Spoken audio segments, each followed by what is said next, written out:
what it do, and welcome to a bonus episode of Lace Rhymes. It's your boy Skeetersteve, and right now in Vegas, man, we got this nice weather around in the downtown area, and I got the one and only.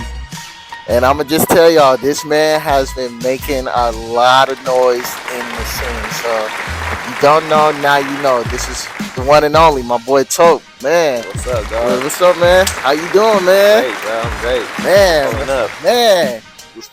Finally, we here, man. After the DMs, the conversations, the repeated love back and forth, the shout outs back and forth, man. We finally here, man. So how you doing, brother? I'm great, man. I'm blessed. I'm feeling amazing. Oh man, that's good, man. That's good, man. And I just want to commend you getting your flowers, man. Like especially like what you're doing and what LaRussell doing, man. Y'all got a whole movement, brother. Man, for real. Like a whole movement where people are really getting inspired by what you guys like really doing, man. So I just really want to commend you guys on that, man. Yeah, for real. So, man, all right, man. Let's get into this, man. Like the journey, man. Before we even get into the producing, man, like what made you fall in love with hip hop? With hip hop, man. That's a great question because it was like one of those things where it's like some of my earliest memories are like sitting in front of the TV, sitting in front of MTV and watching music videos, and literally my mom having to like pull me away and be like, stop watching music, like literally watching MTV, stuff like that. Like, I don't know, bro. It's just been something like since I was young, I was just enamored with hip hop. You know what I'm saying? And then I remember like probably like 5th grade or something like that, like I got birthday money and I just bought hella CDs, you know what I'm saying? And I was one of those kids. Oh man, yeah. I would just study the liner notes, and as I'm listening to the album, I'm reading the liner notes and just taking it all in, like I remember really like being enamored with the All Eyes on Me liner notes and seeing Pac in there, and man, I went and got the Grant Hills because of him and everything, it's hard to say, but just like my entire life, bro, I feel like just from my earliest memories. Like, if it wasn't basketball, it was hip hop. You know what I'm saying? Man, no, yeah, absolutely, man. Like I'm right there with you. Like, coming from my pops and my uncle playing Eazy-E, NWA, Ice Cube, and my inspirations, like, being that the first cassette tape that I actually got was Christmas 1993 with Snoop Dogg, Doggy Style. So I get it. Like with you, like trying to pull you from the TV. Like I heavily stayed watching Yo MTV Raps and Rap City on BET. So man, like I understand it and feel you from where you coming from. Just like just really just being enamored like with the culture, because us growing up in that period of time, it was still fairly new. So we got to catch a lot of people in their prime. So I mean, like man. So I mean, it was 90s. Like I'm dating myself talking about MTV was playing music videos, and right? Hip hop, but hey, it was a beautiful era to grow up in. Like I got to see so many artists. Like really got to see Tupac. You know what I'm saying? Yeah, man. Sometimes I judge people on like, damn, you were born after 96. You didn't even get to see Pac at all. Like, so I'm thankful for all that, like being around as a fan to watch all that stuff happen. Oh, no, yeah, absolutely, man. So, all right, man, let's get into it. So, man, first up, man, what got you in producing, man? So that's what I'm going to ask you, like, what actually, got you in, like, okay, this shit is dope. Yeah. This is what I want to do, like, So like at first it was kind of a producing out of necessity because I had did my first album in Portland with my group Living Proof, and we had hired a producer, Sapien of Sand People, to produce our album. And then basically like when we went around to do the second album, it was just going to be too expensive to hire another producer. Like his price had went up, and we had spent like a good amount of money on the first project. So I was like, bro, I want to make beats and like learn how to make my own stuff. And I would say like Jay Dilla was a big influence. Oh, good one. On wanting to make beats, because like the Donuts era, and it's even later in the Jay Dilla career, but the way on Donuts he was flipping familiar stuff like Motown samples, shit that I knew. But he was flipping it in a different way, and I'm like, man. And that got me curious about like, man, how do you do that? How do you take a Curtis Mayfield record and put drums on it? Or how do I sample this part? So it was like from people like Ninth Wonder was another big influence in that era of sampling, you know. So I got real curious about sampling, and then from there, man, it just grew into like a whole thing. But it was really like getting curious on how to sample and make beats, and then out of necessity, because we didn't want to pay another producer, you know. Hey, no, man, I feel that sometimes, like, you know, I don't be mad at people, you know, who goes that route and do that route, like, you know, like your blueprint, what you're doing, you know. J. Cole is another one of those that you know that not only writes his raps though, but make his own beats. Even going back before, you know, Jay Dilla, Q-Tip from Tribe, sure. he was one of those Another where he'll that quick man, like we could go on, like you have a lot of those people who are just skilled at both, man, and just seeing you just highly skilled at both, man, like, you know, it is very, very amazing, man, like very, very amazing. So man, my next question to you man, like what are some influence from you know that really like that pushed you into like doing what you're doing and incorporating the Bay Area sound? What are some Bay Area influences that you grew up listening to? Yeah, Too Short, the Loonies, E40, Richie Rich. It's funny, there was like I had gotten in trouble at school, and I had gotten all my CDs taken away, and I only had the it was like the single of I Got Five on it, but it had all the remixes. So it had the remix with Drew Down and E40. Man, that's crazy. So literally, bro, that was like, I was only listening to that song for like maybe like 2 months or something.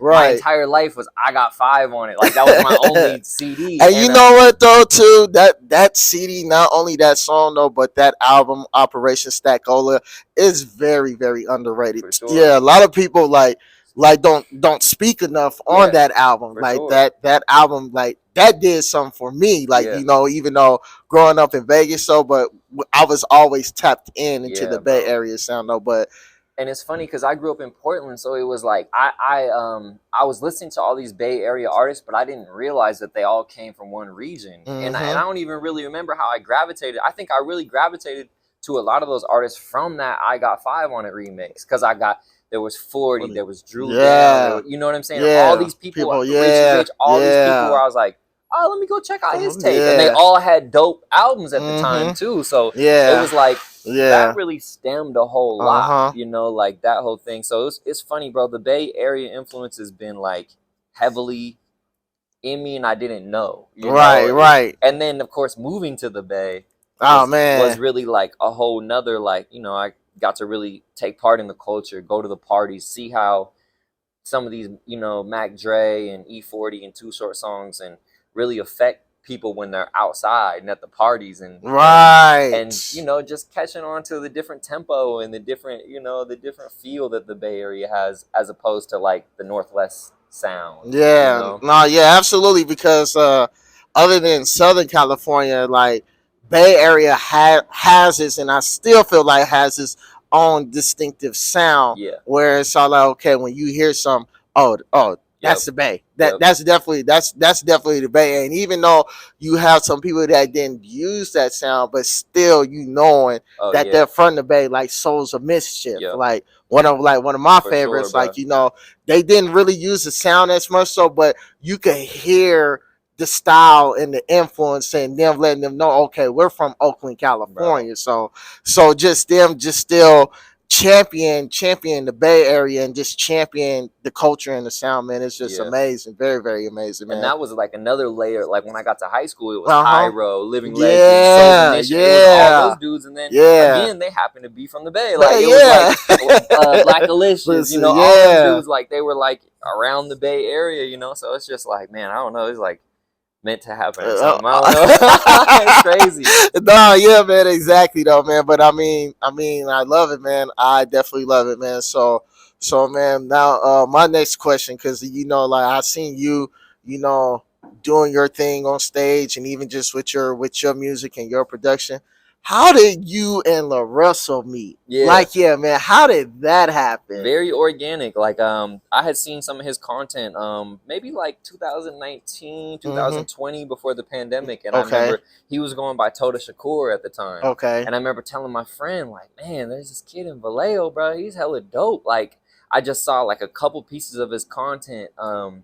And I was like, man, this kid is really dope. He's got something going on, you know? And then I think I had reached out. I'd sent him a DM or something about sending him beats or wanting to work with him or whatever. And he left me on red. You know what I'm saying? He never hit me back. Man, you know, so I was like, all right, whatever. It's good. I didn't take it personal. You know what I'm saying? Yeah. And then it's funny, it was a show right before the pandemic. Like right before we went into lockdown, I went to a show in Oakland at the Legionnaire. And I pull up, and I was just going with my friend. I didn't know anyone who's performing. I get to the venue, and I'm like, there's a kid on stage rapping. I'm like, damn, that voice sounds hella familiar. Right. I'm like, who? I'm like, wait a second. I think I've heard this kid. I'm like, oh, it's that kid Toda from Vallejo. Okay. So I see him. We didn't even meet. I didn't even try to meet him. Right. Or whatever. So we didn't cross paths. And then I produced this project for Lucky Shankle, Black Sheep, in I want to say, was it early 2020, I think, actually. And he went and did one of the GC live sessions up there. And then when they put it out, LaRussell tagged me. And I just straight up was like, hey, bro, I'm a fan. I'm trying to work. Right. He hit me in the DM, hit me back. He's like, hey, pull up on Monday. Pull up to the crib. Pulled up to Vallejo. And we made 3 songs that day that went on Marlin 7. Like the first song, North Vallejo Tales, we did Tope's Dope. And then You Ain't Gotta Guess. We did all 3 of those the first day. And it was like, we both were like, damn, bro, that was crazy. Right. And we did them like, you know, LaRussell writes real quick. We did them in like maybe 2.5 hours. And man. I was like, damn, what the hell? Right.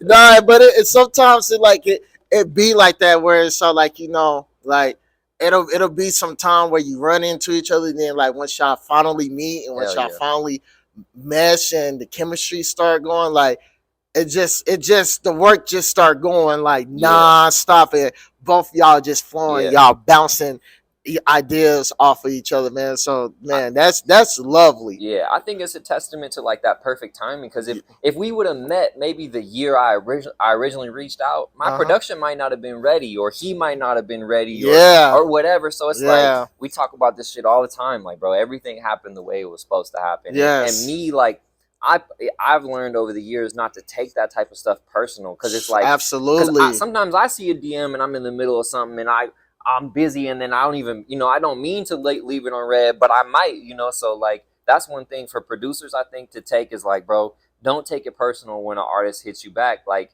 keep doing your thing, keep elevating, keep getting better, and if it's meant to be, y'all gonna meet at the top. Or wherever you're supposed to meet, absolutely, because like what you said, man, it's all about the timing and the consistency, and then also too, like I noticed too, like just having that patience, man. Just being patient in whatever that you do, because like what you said, it's all about the timing. When it's gonna come, it's gonna come. Just like this, I feel like this is perfect timing, you know, like and it couldn't have went no more better, and it was just fate. Everything that was planned. It was supposed to happen, and it did happen. So man, just by you linking up, man, y'all are really on a fucking roll. Yeah, man, we're to the point where it's all like people getting inspired, and then, you know, that Proud to Pave movement, man, what y'all got, man, it's just all of that is just very amazing, like, you know, what you're doing, man. So I mean, like, salutes to y'all, man. Like, real talk. All right, man, another thing, man, another question, how did the name Tope come about? That's what I need to know. Question. Yes. How did the name Tope came about? We need to know this. Remember, like, the Lyrical Miracle phase when people's name was like hella long? Yeah. I had like a hella long rap name, and I took it from my friend Preston. It was his. We were like in high school or something like that, and we were just we were rapping in his room and trying to figure it out, and it was his name first. It was like a longer name. I'm not even gonna say it because it's so embarrassing. But it's like it was his name first, and it just like kind of like ended up like getting shorter and shorter and shorter until it became Tope. And it was also just like became a nickname too. Like my growing up, I go by Anthony, but growing up I went by Tony. So it also felt short. Oh, okay. Tony, like Tony, it was like kind of similar, whatever, similar letters or something like that. But it was really like, bruh, a nerdy rap name and like the like MC. You know what I'm saying? Yeah, like, yeah. Shit was like 4 syllables, you know. So then it kind of just stuck, bro. And it's funny. I was talking to my friend, and I'm like, bro, I might go under my real name as a producer. Like I was thinking about kind of like shifting brands like a few years back. And then someone hit me the other day. They're like, bro, you for sure can't change your name now. Like, yeah, you locked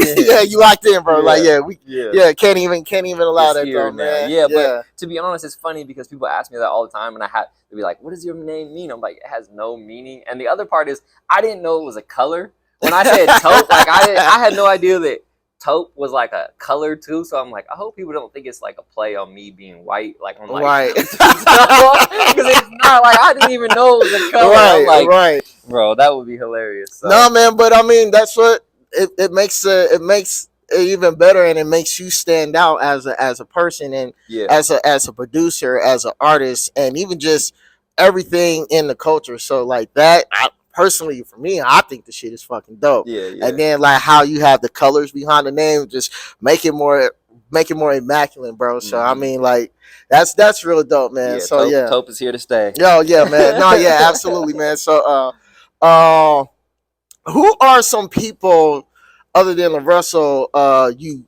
worked for? Outside of LaRussell. Yeah, the first rapper that ever rapped on one of my beats, Cool Nuts from Portland. Okay. Who's like, he's a legend in the Portland scene. I worked with Blue in LA, and he was good one. Yeah, he was like really pivotal in helping me my rapper career get to a next level, get to like that blog era. He helped me get on Double XL and 2 Dope Boys, OK Player, all that stuff. Shout out to 2 Dope Boys. Yeah, bro. Yeah. And that was like a goal of mine. When I got on 2 Dope Boys, bro, I thought I won a Grammy. Like I was in my room. Yeah, man. Yeah. Oh, yeah, man. And then through LaRussell, E40, Nefta Pharaoh. There's so many artists, bro. I did a project with my homie Pricey this year in Portland. I worked with Nike on some advertising stuff. Heck yeah! I just did a commercial for Jeremy Lin and his shoe company. There's a bunch of stuff. I like ghost produced a song with Tom Morello last year, like hella random. There's all type of stuff, man. Like I'm low key drawing a little bit of blank. I'm working on a project with this artist Stoney in Oakland, and I just finished a album with this artist L James out of San Jose. Like I got like 12 projects I'm locked into right now that I'm working on. So there's a ton of stuff, but it's kind of all over the place. Sky Zoo. I got random placements. I got like random placements. Like me and Gifted Gab before he passed away did like 3 or 4 songs. Nice. Like that. Got a bunch of stuff, and then I got a ton of stuff coming up that I'm fingers crossed. Absolutely, man. So have a question, man. Yeah. You could pick any 5. Doesn't matter from any region from they're from. Who would be your 5 rappers would you like to either collab with or produce for? That's a great question. I got it first. Dom Kennedy. Oh, good one. That's like my all-time like good one. Like Dom for sure. I would say probably Larry June is another one. Let's see, 5. Sheesh. I'm so West Coast. Ain't no wrong with that. No wrong with that. Kaylin for real. Okay, that's dope. A good one. Let's see. I gotta think of somebody on the East Coast. Man, of course, Hove would be. Of course. I think that would be on everybody's list. Hove would be, of course, bucket list. What's one more I can throw in there? Ari Lennox. Oh, I would love to. That's a good one. Stuff. Okay, so we have Dom, Larry June, Kalan, Hove, and Ari. That's not bad. Yeah. That ain't bad at all, brother. Yeah. That is not bad, and I can see that happening for you, man, because just like your work it speaks for itself, you know. So, and it's just all like us here at Lace Farms, we like to do that. We like to cover people, and you know, definitely like, you know, if you never heard of them, this is a source where we're giving shine and light to everybody that, you know, that's either underground or up on the rise, or pretty much you never heard of them. Because I just feel like even in this game, producers, they don't get enough credit. Like sure, exactly, bro. Like, don't get me wrong, we love the rapper stuff, but without the producer, you don't have the rapper. It was years, you know. Like LaRussell really changed my whole career with that, crediting me as a main artist, you know, because there was years like, bro, I did projects for people, produced their whole project, and didn't get didn't get credited, didn't get a split, didn't get a cent, and people were just like, and it's one of those things, bro. When that happens, and like I put a lot of heart and soul into my music, like I put a lot into my making beats, you know, and it's one of those things when that type of stuff happens, bro. It'd be like, man, I don't even want to do it. It makes you feel like I don't even, the way people treat you sometimes, like as a producer, you feel like a doormat. You know what I'm saying? So the way LaRussell, bro, came in and made sure that people acknowledge me. Like even when we're in meetings, sometimes he'll make sure to play something of mine, or just give respect to all his producers, you know. And for me, it's been life changing. Like it's been a whole changing situation that made people take my music more serious and made people tap in, know my name. And now, you know, when we're in Atlanta, bro, strangers are recognizing me, you know, all that stuff. And that wouldn't have happened without LaRussell and some of these other artists, mainly LaRussell, but giving me that credit, you know, as a producer. Career changing. Absolutely, man, because that's what it's really all about. Like, you know, just helping the next person, and people fail to realize when you're helping the next person, it's growing you more as a person. Everything is big because why? You're putting them out there, and then once you put them out there, they're mentioning you, so that's going to put you out there on a bigger platform. That's why, like, you know, one of the dopest things that I had learned when we was at the summit and that whole weekend, they kept saying your network is your net worth, and I'm a firm believer of that. They're a firm believer of that, and honestly, man, you're the proof of the pudding of that, man. Like for real, like we're to the point where it's so like you're getting into these places, man. Even where to the point, just even I loved it. Like when I seen Matt Barnes and them, all the smoke, man. You know, shouting you out and showing you love and everything, man. So it's just those things. It's beautiful to see, and then that's what we need to do as a culture. It's to champion each other. You know what I'm saying? Because we champion each other. You win, everybody winning. Everybody's winning. So that's what all it is just champion and giving people opportunities. You know what I'm saying? So like, you know, that's what it's all about, man. So one more question before we get up out of here. What was the first beat machine that you bought? That's what I need to know. What was the first one? Machine. It was a 303, a SP 303. Okay. And I was trying to be like MF Doom and Madlib. I saw them on the back of Madville. I said, let me get that 303. I made the worst beats ever on that shit. Oh, man. The worst beats ever. I remember when I sold it on Craigslist. Like I was like, shit, I'm finna just stick with software. I sold it on Craigslist, and the dudes who came over to buy it, and they'd be like, press play on one of the beats I made, and just started laughing. I was like, man, this shit trash. but I mean, that's what happens. And I just learned, like, you know, like with anything, you have to crawl before you walk. It's like, bro. Even like when I started doing this, and me and my co-host, we started doing this. Nigga, we sucked, bro. We definitely sucked. You know, missing topics, talking about shit late, and just like, you know, missing the mark on everything. Like, so it's, to me, with anything that you do, like you have to crawl before you walk. And the more you start doing it, you're gonna get nice and shit. Look at you now. And that's why I try to do like some of these behind the beat videos and stuff like that, because I want people to know that they can do it too. Like, I'm not a master musician. I've never taken a music lesson in my life.